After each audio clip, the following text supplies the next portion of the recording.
tuloy muna natin. Utang na loob talaga kami. Tinatanaw ko yun, yung iba nakakalimot siguro. Dala ng ambisyon sa 2020. Kasi nga, in the first place, Marcos yan. Oh. What if, ito yung mangyari.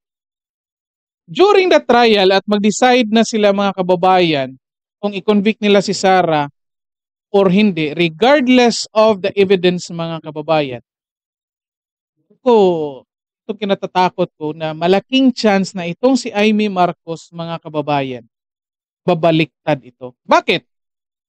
Kasi kapag na-convict si Sara Duterte mga kababayan, pwede nang ipagwalang bahala ni Amy Marcos yung relationship niya dito kay Sara at sa mga Duterte. Bakit? Okay, marag araw po sa inyong lahat and welcome Polititos at inyong Tabunon PH channel mga kababayan. And nandito naman po tayo para sa isang panibagong reaction video mga kababayan. Ngayon, kung hindi ako nagkakamali mga kababayan, February 11, ngayon ang umpisa ng national campaign. So busy na yung mga senador natin mga kababayan at yung mga tumatakbo mga senador para ngayon sa 2025 election mga kababayan. At ito, crucial itong mga kababayan ang pagboto natin ng mga senador kasi nga may nakaambang impeachment trial against Bibi Sara mga kababayan. Okay? And of course, lahat tayo mga sumusuporta kay Sara Duterte mga kababayan ayaw nating ma-impeach si Sara Duterte. And ito na nga, isa sa mga paraan na para maisalba itong posisyon ni Sara Duterte mga kababayan. Again, hindi ito hiniling ni Sara Duterte na tulungan siya mga kababayan. Kasi sa pagkakaintindi ko mga kababayan, walang pakialam si Sara Duterte kung ma-impeachment siya or hindi. Kasi tayo lang naman ang mga Pilipinong pumilit sa kanya na tumakbo mga kababayan.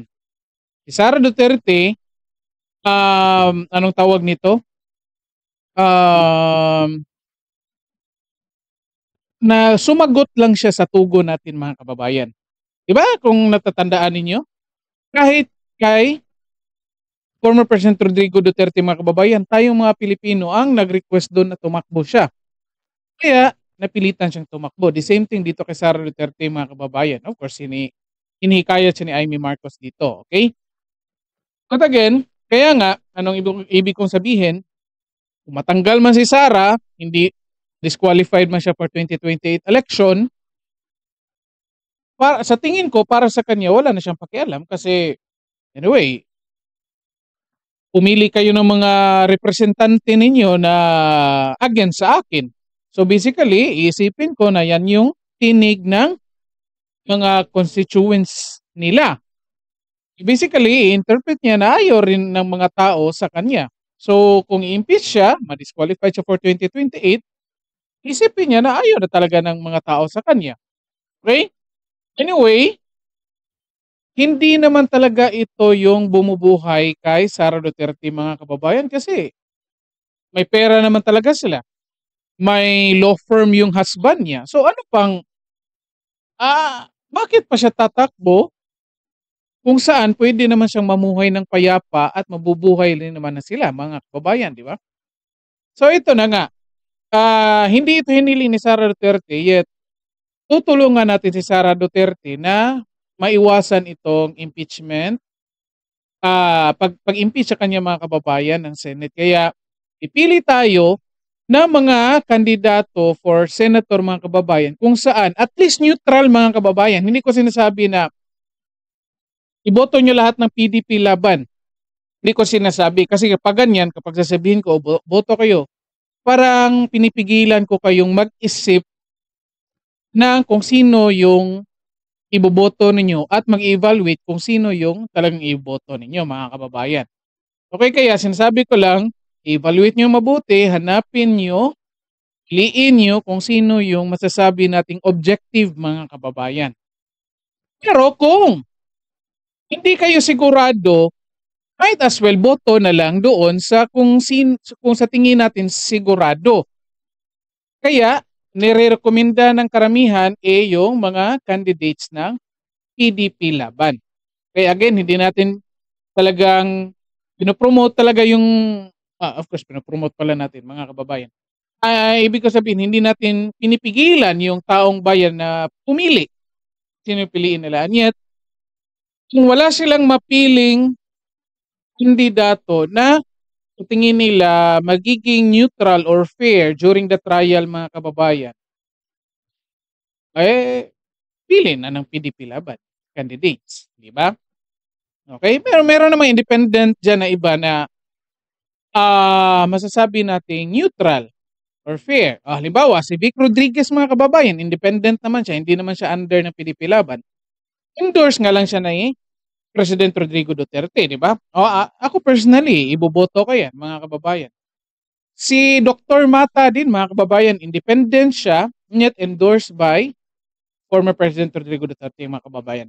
At eto ngayon mga kababayan, pag-usapan natin itong may 3 senatorial candidates tayo na dapat nating bantayan. Sino-sino? Ito. Ipapakita ko sa inyo.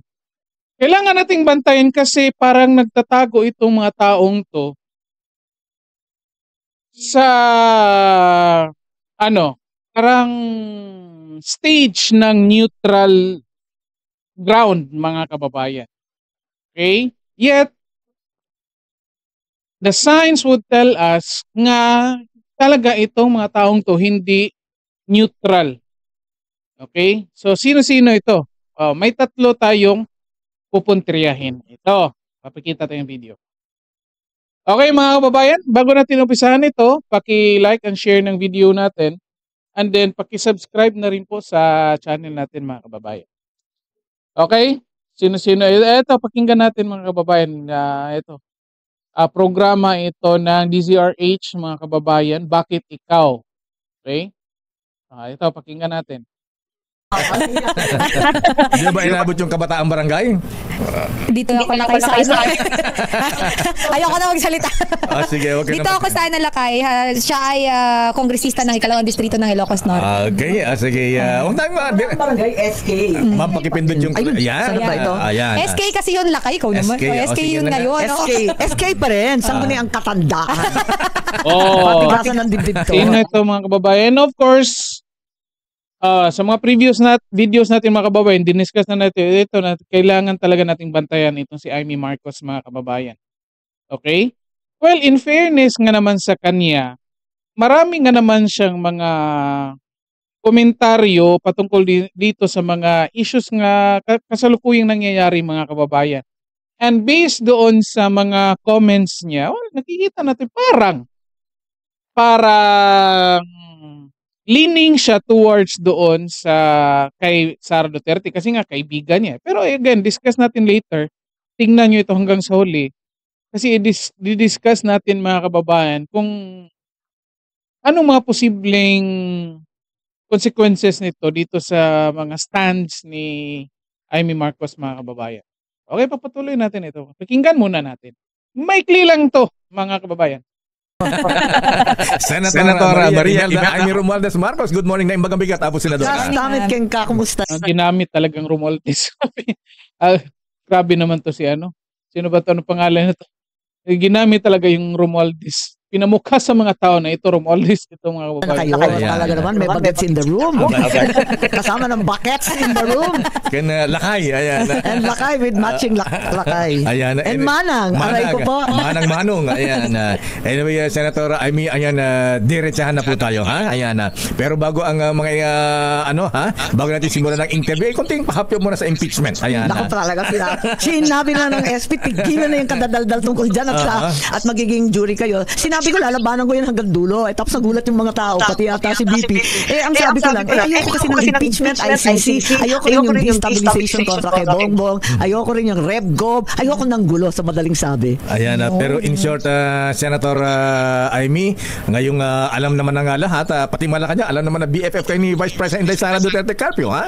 Ayan, bago naghiwalay ang landas ng Pangulong Marcos at VP Sara, abay, naging, siyempre, hindi na po kailangan itanong pa, Kayo po ay naging malapit sa Duterte, pamilya Duterte.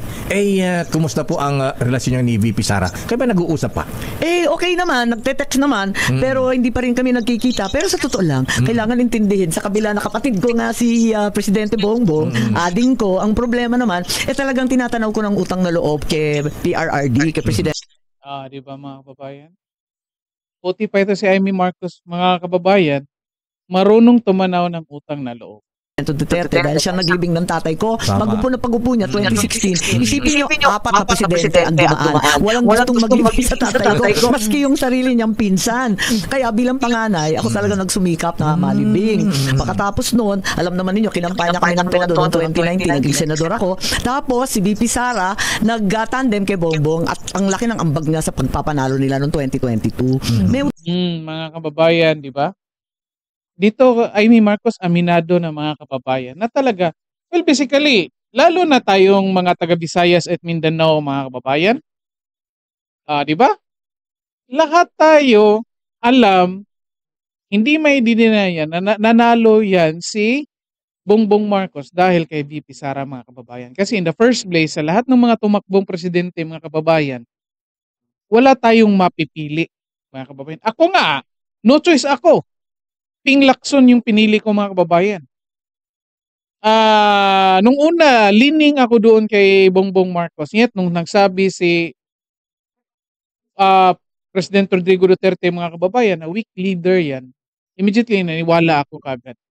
And then, in-evaluate ko bakit nasabi yan ni Pangulong Rodrigo Duterte. Then, ni-review ko yung mga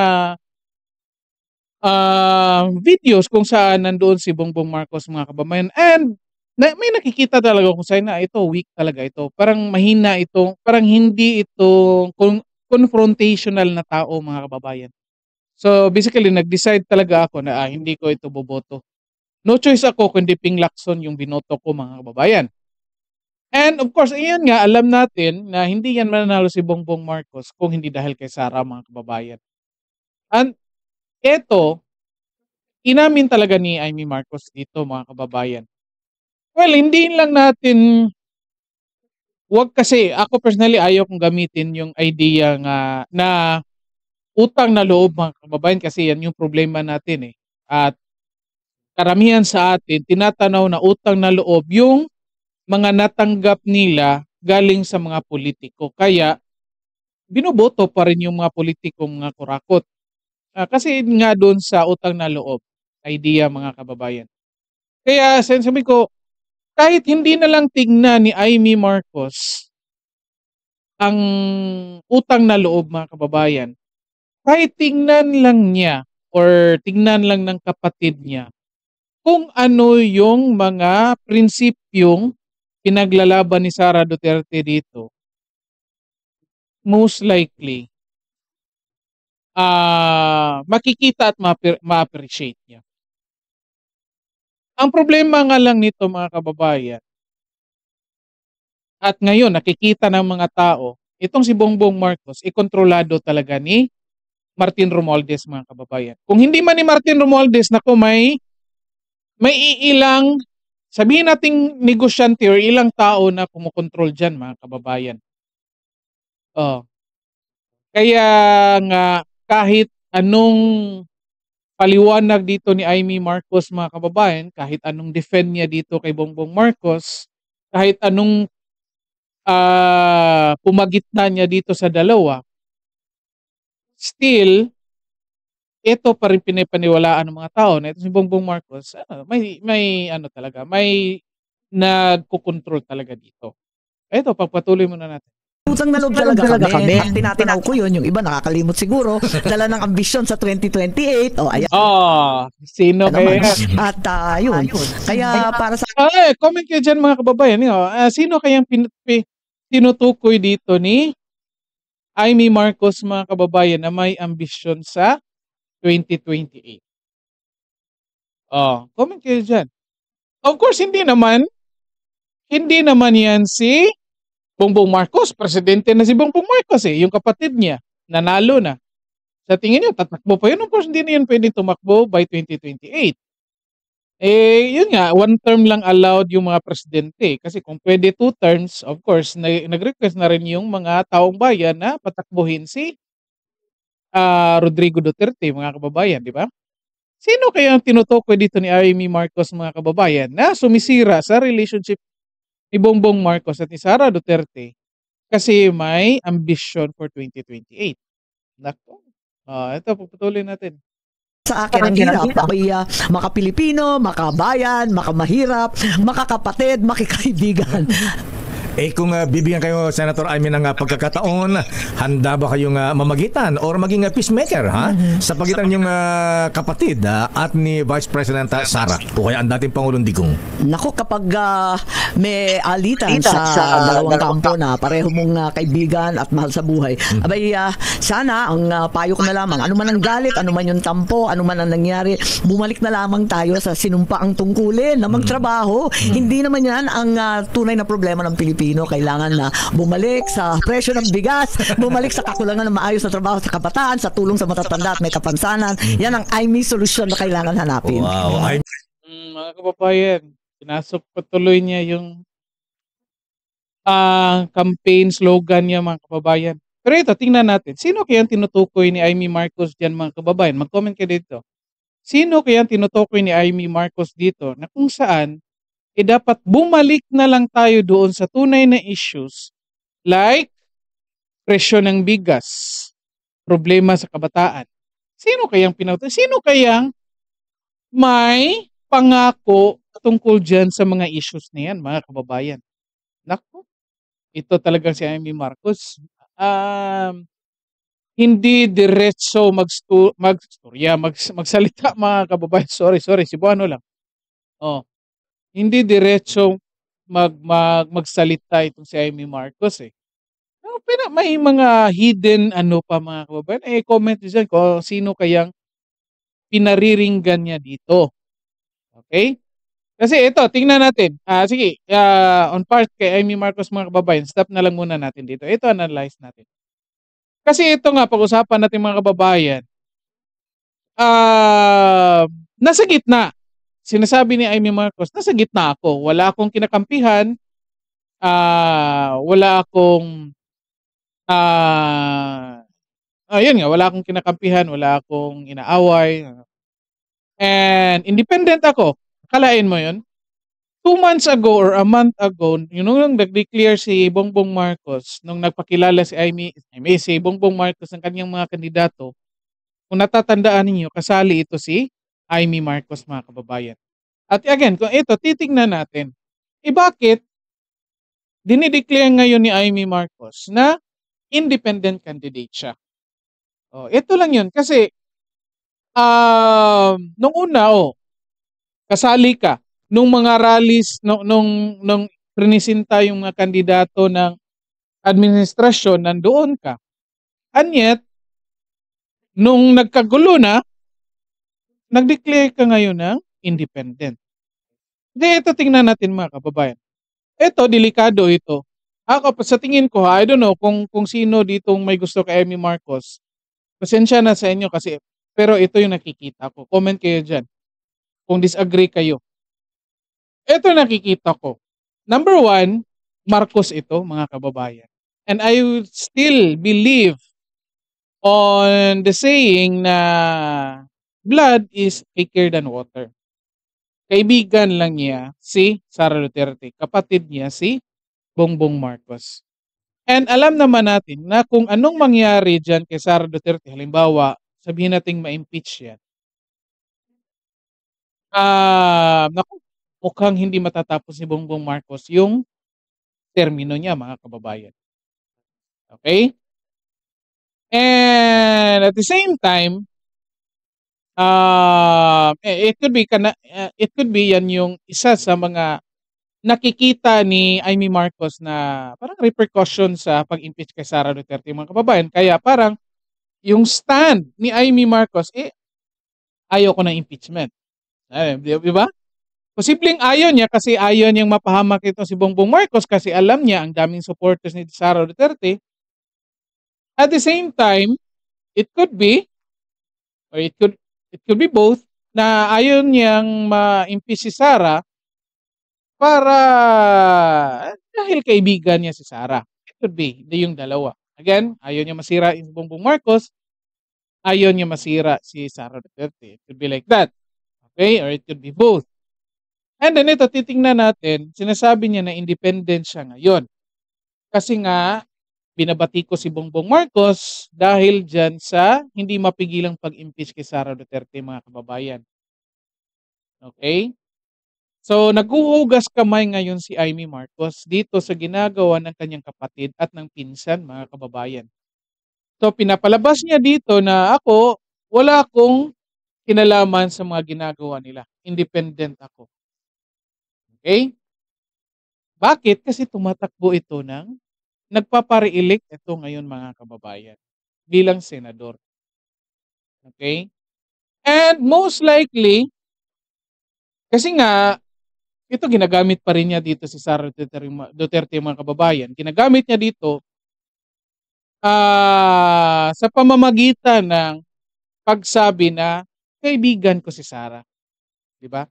So most likely, yung mga supporters ni Sara Duterte, mga kababayan, na marinig yan, kaibigan pala ni Amy si Sara, ganyan. Pagkakakuha pa rin ito ng boto galing sa mga supporters ni Sara Duterte, mga kababayan. And imagine ninyo, Visayas, Mindanao po yan. Kahit hindi natin isali yung Luzon. Of course, alam natin maraming supporters pa rin dyan sa Luzon. Okay? Kaya nga, eto. Kasi tumatakbo, nangungumbinsi ng mga boto, lalo na from Visayas and Mindanao, ito yung delikado, mga kababayan. Ako, kinakabahan ako dito kay Amy kung makapasok siya ulit bilang senador. And kung matutuloy itong impeachment trial kay Sara Duterte, mga kababayan. Okay? Kasi nga, in the first place, Marcos yan. What if, ito yung mangyari. During the trial at mag-decide na sila, mga kababayan, kung i-convict nila si Sara or hindi, regardless of the evidence, mga kababayan, itong kinatatakot ko na malaking chance na itong si Amy Marcos, mga kababayan, babaliktad ito. Bakit? Kasi kapag na-convict si Sara Duterte, mga kababayan, pwede nang ipagwalang bahala ni Amy Marcos yung relationship niya dito kay Sara at sa mga Duterte. Bakit? Hindi na makatakbo si Sara Duterte if ma-impeach siya, mga kababayan. Hindi na siya makatakbo. Kung darating man yung 2028 at na-impeach si Sara bago nag-2028 election, hindi na makatakbo. So most likely, tapos na yung paggamit ni Amy Marcos dito sa mga Duterte, mga kababayan. Again, I might be wrong, mga kababayan. Ito opinion ko lang. Ito lang yung nakikita kong posibleng mangyari. Hindi ko sinasabi na wag nyo iboto si Amy. But again, evaluate nyo po ng mabuti bago kayo magdesisyon. Kaya, paumpisa pa lang ng campaign period ngayon, inuna ko na itong si Amy Marcos, mga kababayan, para mayroon pa tayong oras na pag-isipan kung anong magiging desisyon natin dito kay Amy Marcos. Okay? Kasi again, blood is thicker than water, mga kababayan. Diba? Kaya kung gugustuhin ng administrasyong Marcos na tanggalin itong si Vice President Sara Duterte, malaking chance talaga na babaliktad ito si Amy. Kasi nga, anyway, naboto naman siya ng mga tao, ng mga supporters ni Sara Duterte kasi nag-expect tayo na kaibigan sila. At the same time, kapag ma-impeach na si Sara Duterte, hindi na makatakbo kahit anong posisyon, hindi na or mawawala ng chance para gumanti dito kay Amy Marcos, mga kababayan. At tapos na rin yung paggamit niya dito sa mga pangalang Duterte kasi nga impeach na. Hindi na makatakbo si Rodrigo Duterte hindi na makatakbo bilang presidente. Si Sara Duterte hindi na makatakbo. And yung ibang Duterte, questionable pa kung tatakbo ba. So basically, tapos na eh. And alam naman niya ni Amy Marcos na binabanatan siya ng dalawang lalaking Duterte, yung kapatid ni Sara. So basically, hindi na niya makukuha yung tiwala doon sa dalawa na yon. Okay? So again, until now, hinahawakan pa rin ni Amy itong sinasabi niyang pagkakaibigan nila ni Sara kasi nga ito tumatakbo siya ngayon. Okay? So ito pa mga kababayan, may papakita pa akong dalawang kailangan nating bantayan na senador or tumatakbong senador, mga kababayan. Ito. Kahit kilala mo kung sino ako, ano. Ito mga kababayan. Ito. Hindi po pumirma ang ilang kaalyado ng mga Duterte na sina dating Pangulo at Pampanga Representative Gloria Macapagal Arroyo. Hindi rin pumirma mga tatakbong senador na sina Deputy Speaker Camille Villar at ACT-CIS Party List Representative Erwin Tulfo. Yan yung dalawa mga kababayan. Bakit? Ayan Anong event ito?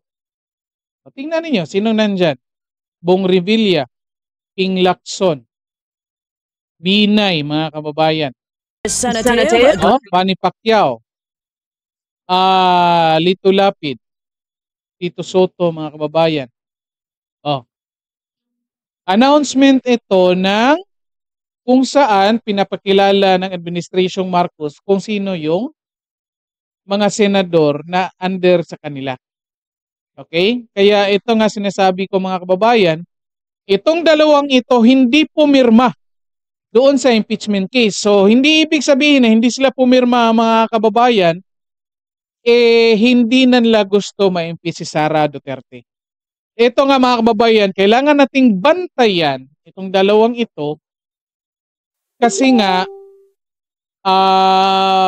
nagtatago doon sa itong dalawang to, itong dalawang to na mga kongresista na tumatakbo ngayong senador, nagtatago doon sa idea na kung hindi ka pumirma, pro-Sara ka. Silang dalawa hindi pumirma, so baka isipin ng taong bayan na ayaw nilang ma-impeach si Sara Duterte, mga kababayan. Again, careful po tayo. Kasi sa mga previous months mga kababayan na kung saan may interview dito kay Erwin Tulfo, lumalabas sa kanyang bibig mga kababayan na somehow, ito yung interpretation ko sa mga narinig kong interview sa kanya na somehow okay sa kanya na ma-impeach si Sara Duterte. Okay? At the same time,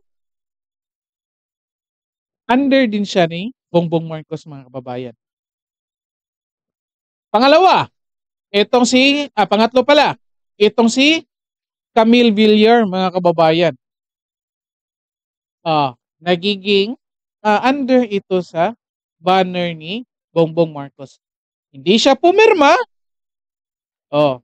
Ang interpretation ka dyan, hindi siya pumirma kasi para isipin ng mga tao na ayaw niyang ma-impeach si Sara Duterte. So yun nga, bantayan natin. Yet, kung titignan natin, under ito kay Bongbong Marcos, mga kababayan. Okay, so again, bago natin tatapusin ito, isipin natin na crucial itong pagpili natin ng mga senador ngayon, mga kababayan. Kasi nga, posible, again, sa isang video ko diniscuss natin, presenta natin na malaking chance na hindi matuloy itong impeachment trial ni Sara Duterte, mga kababayan. Pero mayroon pa ring chance na kung saan matuloy itong impeachment trial ni Sara Duterte doon sa bagong set ng mga senador, mga kababayan. So hindi tayo magpapakampante ngayon na maniniguro tayo na baka sakaling matuloy talaga ito doon sa mga bagong set na mga senador. Kaya kailangan nating bantayan at pipili ng mabuti kung sino yung ipapasok natin na mga senador. Kaya itong tatlong ito, sinasabi ko sa inyo na tignan ninyo itong mabuti bago ninyo ito piliin. Hindi ko sinasabing wag ninyo piliin mga kababayan. Yet tignan, evaluate ninyo itong mabuti. Okay, kung hindi kayo sigurado, nandyan yung PDP laban mga kababayan. Mga kandidato ng PDP laban. Okay? So, dito na lang po muna tayo. I-share and like ng video natin. And then, paki-subscribe na rin po. Paki-share para maintindihan at malaman din ng iba mga kababayan. Okay, maraming salamat sa lahat at magandang araw sa inyo.